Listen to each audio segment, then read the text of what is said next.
The morning sun rolled over the edge of the Montana hills, turning the frost on the grass into diamonds. Sam Danner leaned against the porch rail of his old farmhouse, mug of coffee in one hand, the other rubbing the back of his neck. The ranch had been quiet since Emily died too quiet. The only sounds now were the horses shifting in the corral and his 6-year-old daughter, Lily, humming to herself as she fed the chickens in her oversized boots. She had her mother's golden hair and the same gentle stubbornness. "Daddy," she called, holding up the feed bucket. "I think the hens are cold." He smiled softly, then give him some extra. "You're in charge of breakfast today." Lily grinned, proud of her responsibility, and Sam turned his eyes toward the long dirt road stretching from the gate.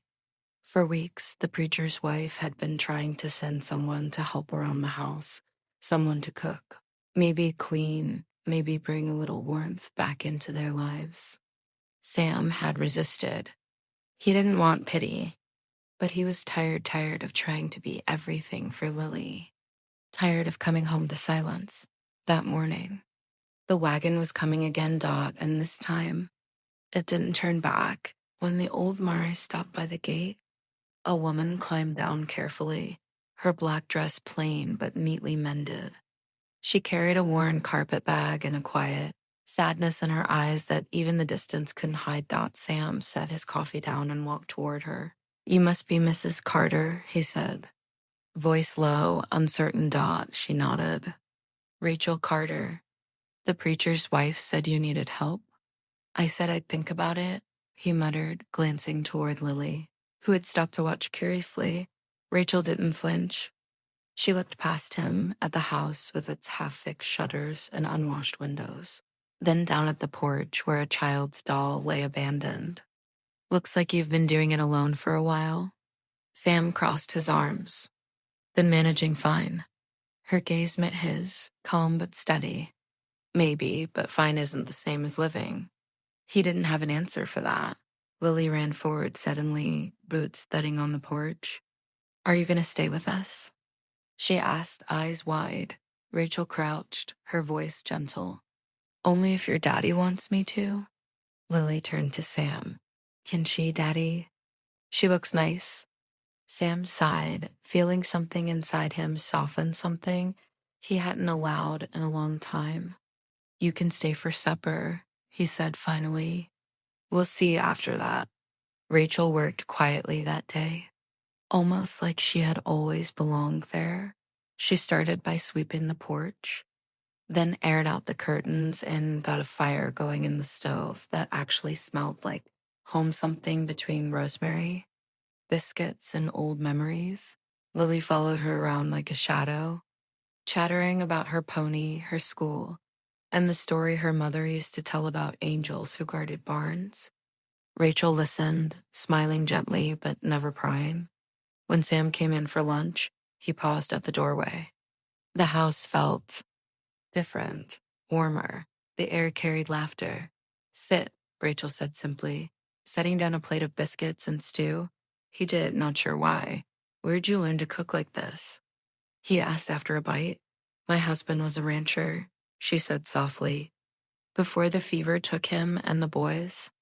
The spoon in Sam's hand froze. "I'm sorry." She nodded. "Me too."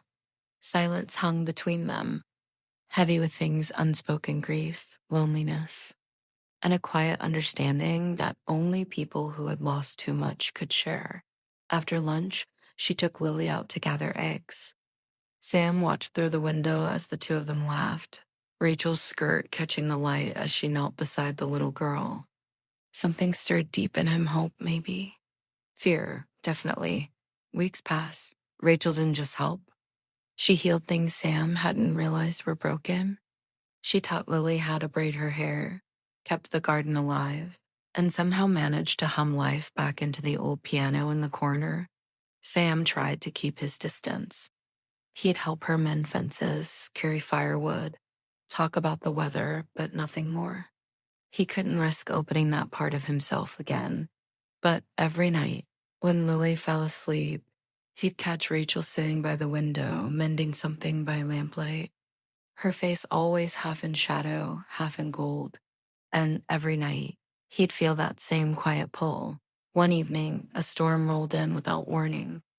Rain lashed against the windows and thunder rattled the roof.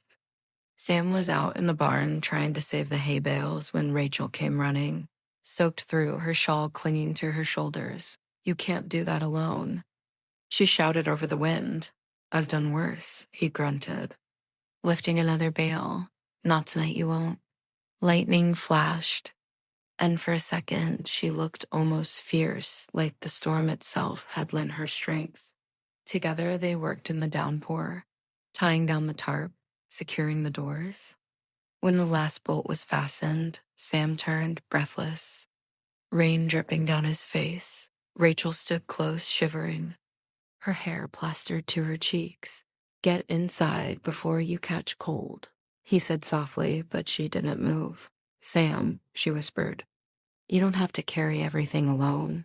He stared at her, every wall inside him trembling. "Unused to it," he said. "Doesn't mean you should be." He wanted to say something, anything, but his voice broke. So he just nodded, and together they walked back to the house, their footsteps in sync against the muddy path. That night, after Lily was tucked in, Rachel sat by the fire drying her hair. Sam handed her a blanket, then sat across from her. "You could have stayed in town," he said. "There are easier jobs." "I didn't want easy," she replied. "I wanted purpose." He looked into her eyes. "And you found it here?" She smiled faintly. "Maybe, or maybe it found me." The fire cracked, rain soft to a whisper against the roof. Without thinking, Sam reached for her hand. She didn't pull away. Her fingers were cold, but steady, like she'd known this moment was coming all along. "Rachel," he began, but the words tangled in his throat. "Don't," she said gently. "You don't owe me anything." He looked at her, then not as the woman who helped him, but as someone who understood his silence, his fear, his need for something real again. "I don't," he said quietly. "But maybe I want to." She blinked, eyes shimmering with tears she had held back for years. "Sam, please don't say things you don't mean." "I mean every word." Her breath hitched. "Then don't let me be another memory that hurts." He moved closer. "You couldn't be. You already mended things I didn't think could heal." The next morning, she packed her things. Sam found her by the gate, her bag on the ground, hat tied tight against the wind. "Where are you going?" he asked, though sharp with disbelief. "I can't stay," she said softly. "People talk. You and Lily have a life. I was only meant to help. Lily will be heartbroken. She understands someday." "No," he said, stepping closer. "She won't, and neither will I." Rachel's eyes filled with tears. "Sam," he shook his head. "I lost one good woman already. I can't stand losing another because I was too proud to speak." The wind whipped around them, cold and wild. He took her hand firmly this time, not letting go. "Please don't leave." Her breath caught. He whispered again, slower, every word trembling with truth. "Please, don't leave." For a moment, the world stood still, and then she crumbled, years of grief, fear, and loneliness spilling out as she fell into his arms. Sam held her close, his hand against the back of her head, feeling her shake against him. Neither said a word. They didn't need to. Lily's small voice broke the silence from the porch. "Daddy, is Miss Rachel staying?" Rachel lifted her head, eyes glistening. Sam looked down at her, his thumb brushing a tear from her cheek. "If she have us," he said softly. Rachel smiled through her tears. "I think I already do." From that day, the Danner Ranch wasn't quiet anymore. Laughter returned. The piano sang again. And every morning, when the sun climbed over the hills, it found a family no longer broken, Just beautifully mended. Rachel never packed that bag again, and Sam never had to say, "Please don't leave again," because she never would. Moral of the story: love doesn't always arrive loud or sudden.